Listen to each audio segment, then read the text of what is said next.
मैं सिक्किम की जनता को संबोधित करते हुए प्रधानमंत्री नरेंद्र मोदी ने पहलगाम आतंकी हमले को ऑपरेशन सिंदूर का जिक्र किया है। यहाँ पर पीएम ने कहा कि हमने आतंकियों को ऑपरेशन सिंदूर से करारा जवाब दिया है। पाकिस्तान ने भी देख लिया है कि भारत क्या कर सकता है। पीएम मोदी ने ऑपरेशन सिंदूर के बाद हुए आतंकी हमले को लेकर भी बयान दिया। पीएम ने कहा कि आतंकी अड्डे तबाह होने से बौखलाकर पाकिस्तान ने हमारे नागरिकों और सैनिकों पर हमले की कोशिश की, लेकिन उसमें भी पाकिस्तान की पोल खुल गई। हमने उनके कई एयरबेस को तबाह कर दिया। प्रधानमंत्री नरेंद्र मोदी आज पश्चिम बंगाल और बिहार के दौरे पर जाएंगे और कई विकास परियोजनाओं का उद्घाटन और शिलान्यास करेंगे। पीएम मोदी बिहार को 50,000 करोड़ की सौगात देंगे। आज पटना एयरपोर्ट के नए टर्मिनल का उद्घाटन करेंगे, साथ ही बेटा एयरपोर्ट का शिलान्यास भी करेंगे। पटना में आज पीएम मोदी का रोड शो भी होगा। इस दौरान प्रधानमंत्री का 32 जगहों पर भव्य स्वागत किया जाएगा। विधानसभा चुनाव को लेकर बड़ी बैठक भी करेंगे पीएम मोदी। रक्षा मंत्री राजनाथ सिंह ने पीओके को लेकर एक बड़ा बयान दिया है। रक्षा मंत्री ने कहा कि पीओके के लोग हमारे अपने ही हैं। पीओके एक दिन खुद कहेगा कि हम भारत का हिस्सा हैं। पाकिस्तान के कब्जे वाला जम्मू कश्मीर एक दिन हमारा होकर ही रहेगा। राजनाथ सिंह ने आतंकवाद को लेकर भी भारत का पक्ष रखा। उन्होंने कहा कि भारत आतंकवाद को कतई बर्दाश्त नहीं करेगा। हर साजिश का मुंहतोड़ जवाब दिया जाएगा। गृहमंत्री अमित शाह 2 दिन के दौरे पर जम्मू कश्मीर पहुंच रहे हैं और आज जम्मू में गृहमंत्री सुरक्षा स्थिति की समीक्षा करेंगे। अमित शाह कल पुंछ जाएंगे और पाकिस्तान की गोलीबारी से क्षतिग्रस्त गुरुद्वारे भी जाएंगे। साथ ही गोलीबारी से प्रभावित परिवारों से मुलाकात भी करेंगे। गौरव गोगोई के कथित पाक कनेक्शन मामले में कांग्रेस नेता रिपुन बोरा से आज पूछताछ करेगी असम पुलिस। रिपुन बोरा ने ट्वीट करके कहा, मैं नोटिस पाकर हैरान हूं। अपनी पत्नी पर लगे पाकिस्तान कनेक्शन के आरोप का गौरव गोगोई ने दिया जवाब। एनडीटीवी से बोले, चरित्र हनन बीजेपी की रोजी रोटी। असम के मुख्यमंत्री हेमंत बिस्वा शर्मा ने दावा किया था कि कांग्रेस नेता रिपुन बोरा ने माना है कि गौरव गोगोई की पत्नी पाकिस्तान सरकार के वेतन पर काम कर रही थी। केंद्रीय स्वास्थ्य मंत्री जेपी नड्डा की राज्यों के साथ अहम बैठक होने जा रही है। उस बैठक में टीबी उन्मूलन और पीएमएबीएचआईएम पर चर्चा यहां पर की जाएगी। देश में बेहतर स्वास्थ्य सेवा देना इस बैठक का लक्ष्य है। सूत्रों के हवाले से खबर है कि बीजेपी राष्ट्रीय अध्यक्ष का चुनाव जून के तीसरे सप्ताह में हो सकता है। जून के दूसरे हफ्ते से अध्यक्ष के चुनाव के लिए चुनावी प्रक्रिया शुरू हो सकती है। योग दिवस कार्यक्रम के लिए 21 जून को विशाखापट्टनम जाएंगे पीएम मोदी। पीएम की मौजूदगी में एक साथ 2.5 लाख लोग करेंगे योग। आंध्र प्रदेश के मुख्यमंत्री चंद्रबाबू नायडू भी रहेंगे मौजूद। प्रयागराज के सबसे बड़े अस्पताल एसआरएन से जुड़ी याचिका पर इलाहाबाद हाईकोर्ट आज फिर सुनवाई करेगा। पिछली सुनवाई में हाईकोर्ट ने कहा था कि यह अस्पताल नहीं बल्कि शवगृह है। ऑपरेशन सिंदूर की नई सैटेलाइट तस्वीरें सामने आई हैं। भारत के हमले से पाकिस्तान के मुरीद एयरबेस को भारी नुकसान पहुंचा। उत्तर प्रदेश में कल और आज रात मिलाकर कुल 14 एनकाउंटर हुए हैं। इनमें 2 एनकाउंटर लखनऊ और 2 नोएडा में हुए। इसके अलावा हापुड़, बलिया, उन्नाव, मथुरा, बुलंदशहर, हमीरपुर, कौशाम्बी, बांदा, शामली और गाजियाबाद में एनकाउंटर हुए। दिल्ली और यूपी पुलिस को बड़ी सफलता मिली है। पुलिस ने मुठभेड़ में लॉरेंस बिश्नोई गैंग के शार्प शूटर नवीन कुमार को मार गिराया। यूपी के गाजियाबाद में पुलिस ने मुठभेड़ के बाद 2 बदमाशों को गिरफ्तार किया। एनकाउंटर में पैर में गोली लगने से दोनों बदमाश घायल हो गए। ओडिशा के सुंदरगढ़ में नक्सलियों ने विस्फोटक सामग्री से भरे ट्रक को लूटा। ट्रक में करीब 1.5 टन विस्फोटक सामग्री लदी थी। घटना के बाद झारखंड और ओडिशा पुलिस को अलर्ट पर रखा गया है। बिहार के नालंदा में जेडीयू नेता बाबर मलिक के भाई अकबर मलिक को पुलिस ने गिरफ्तार किया है। छापेमारी में उसके घर से हथियार का जखीरा बरामद हुआ है।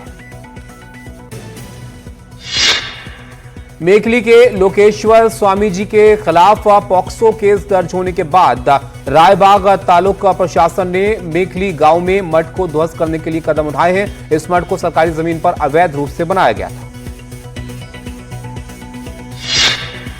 यूपी के फिरोजाबाद में पॉक्सो एक्ट का आरोपी अफरोज पुलिस को चकमा देकर कोर्ट परिसर से फरार हो गया। आरोपी को पकड़ने के लिए पुलिस की 3 टीमें गठित की गई हैं। वेस्ट दिल्ली के जनकपुरी थाना इलाके में एक तेज रफ्तार कार ने पहले तो एक साइकिल वाले को टक्कर मारी, फिर झुग्गी में जा घुसी। इस हादसे में 2 लोगों की मौत हो गई है। पुलिस मामले की जांच कर रही है। झारखंड के पलामू जिले में एक भीषण सड़क हादसे में 4 लोगों की दर्दनाक मौत हो गई, जबकि 8 लोग गंभीर रूप से घायल हुए हैं। घायलों को इलाज के लिए अस्पताल में भर्ती कराया गया है। महाराष्ट्र के लातूर में एक भीषण सड़क हादसा हुआ है। इस हादसे में 2 लोगों की मौत हो गई है, जबकि 18 लोग गंभीर रूप से घायल हुए हैं। खैहर के पास ही इस हादसे में 2 बसों के बीच आपस में टक्कर हुई है। कोटा के संजय नगर रेलवे क्रॉसिंग पर एक छात्र ने ट्रेन के आगे कूदकर जान दे दी। छात्र दुष्यंत साहू 10वीं के बोर्ड परीक्षा में कम परसेंटेज के आने के बाद से लापता था। हरियाणा के खेल मंत्री गौरव गौतम चंडीगढ़ में सिविल सचिवालय की वीआईपी लिफ्ट में फंस गए। उनके साथ अन्य लोग भी थे। सभी को सुरक्षित बाहर निकाला गया। ग्रेटर नोएडा वेस्ट में आस्था ग्रीन सोसाइटी की लिफ्ट अचानक से अटक गई। इस दौरान लिफ्ट में एक महिला समेत 6 लोग सवार थे। बड़ी मशक्कत के बाद लोगों को बाहर निकाला गया। लोगों ने पुलिस को इसकी लिखित शिकायत भी दी है। मथुरा में थाना मांट और आयकर विभाग ने यमुना एक्सप्रेसवे पर एक कार से 1.5 करोड़ रुपए और 450 ग्राम सोना बरामद किया। कार में सवार युवक को पुलिस ने गिरफ्तार कर लिया है और पूछताछ कर रही है। पुणे में एक व्यक्ति को भारतीय सेना का जवान बनकर घूमने के आरोप में गिरफ्तार किया गया है, जो खुद को सेना का जवान बताकर लोगों को गुमराह करता था। फिलहाल पुलिस मामले की जांच कर रही है। दिल्ली के संगम विहार लूट मामले में पुलिस ने 3 आरोपियों को गिरफ्तार किया है। आरोपियों के पास से एक पिस्टल, 2 कारतूस और चोरी की 2 मोटरसाइकिल बरामद हुई है। गुजरात के पाटन में महिला ने प्रेमी के साथ मिलकर खुद की मौत की साजिश रची। एक व्यक्ति की हत्या कर उसके शव को अपने कपड़े पहनाकर आग के हवाले कर दिया। पुलिस ने दोनों को गिरफ्तार किया है। पूर्वी दिल्ली के कोंडली नहर में डूबने से 2 बच्चों की मौत हो गई। दोनों बच्चे कोंडली नहर में नहाने के लिए गए थे और इस दौरान यह हादसा यहां पर हो गया। मुंबई में भारी बारिश को लेकर अलर्ट जारी है। मौसम विभाग ने अगले 24 घंटे के लिए मुंबई में भारी बारिश की चेतावनी जारी की है। साथ ही आईएमडी ने पुणे के लिए ऑरेंज अलर्ट जारी किया है। राजधानी दिल्ली में शुक्रवार को बारिश के साथ तेज हवाएं चलने का अनुमान है। मौसम विभाग ने शुक्रवार के लिए येलो और ऑरेंज अलर्ट जारी किया है। मौसम विभाग ने ओडिशा के तटीय जिलों में भारी बारिश और आंधी की चेतावनी जारी की है। इसको लेकर प्रशासन अलर्ट मोड पर है। सभी जिलों के कलेक्टर को अलर्ट पर रखा गया है। इडुक्की में बारिश के मौसम के साथ मुन्नार गैप रोड पर भूस्खलन का डर भी वापस आ गया है। लोगों का कहना है कि अधिकारियों ने अर्ली वार्निंग सिस्टम लगाने की बात तो कही, लेकिन अब तक कोई ठोस कदम नहीं उठाया गया है। इडुक्की में पनियार नदी पर बना चेक डैम इन दिनों देखने लायक है। मानसून आते ही ये एक चेक डैम फिर से जिंदा हो उठता है, जो सालाना 79 मिलियन यूनिट बिजली पैदा करता है। नागपुर के धापेवाड़ा स्थित भक्ति फार्म में केंद्रीय मंत्री नितिन गडकरी की पत्नी कांचन गडकरी ने एक किलो तक वजन बढ़ाने वाले ऑर्गेनिक प्याज का सफल उत्पादन किया। इस प्याज को मल्चिंग पेपर तकनीक से इस्तेमाल से उगाया गया। जयपुर के एसएमएस हॉस्पिटल में एक 84 साल की मां ने अपनी बेटी को किडनी देकर उसकी जान बचाई। दरअसल बेटी की किडनी खराब हो गई थी, जिसकी वजह से वो डायलिसिस पर थी। असम के गोलाघाट के रहने वाले भैरव गोगोई बांस से नमक बना रहे हैं। कोरियाई तकनीक से प्रेरित एक पारंपरिक विधि का इस्तेमाल करते हुए इस नमक को तैयार किया जाता है। भैरव गोगोई इसकी मदद से स्थानीय को रोजगार भी दे रहे हैं। बाघों के गढ़ कहे जाने वाले बांधवगढ़ टाइगर रिजर्व में जंगल के वाटर हॉल में बाघ वाटर टैंकर में नहाते हुए दिखाई दिए। इस प्यारे से वीडियो को सोशल मीडिया पर लोग खूब पसंद कर रहे हैं। जम्मू कश्मीर के पहलगाम में 22 अप्रैल को हुए आतंकी हमले के बाद एक बार फिर से घाटी में धीरे धीरे पर्यटकों की वापसी हो रही है। पर्यटकों का कहना है कि अब डर का माहौल नहीं है। कुल्लू की ऊंची पहाड़ियों पर ताजा बर्फबारी हुई है और इस बर्फबारी की वजह से लोगों को गर्मी से राहत मिली है।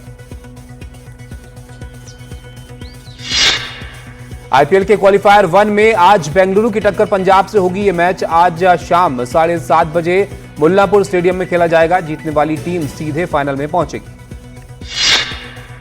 हमास नेता मोहम्मद सिनवार की इजराइल के हमले में मौत हो गई है। प्रधानमंत्री बेंजामिन नेतन्याहू ने मारे जाने की पुष्टि की है। याहिया की मौत के बाद गाजा का चीफ बना था मोहम्मद सिनवार।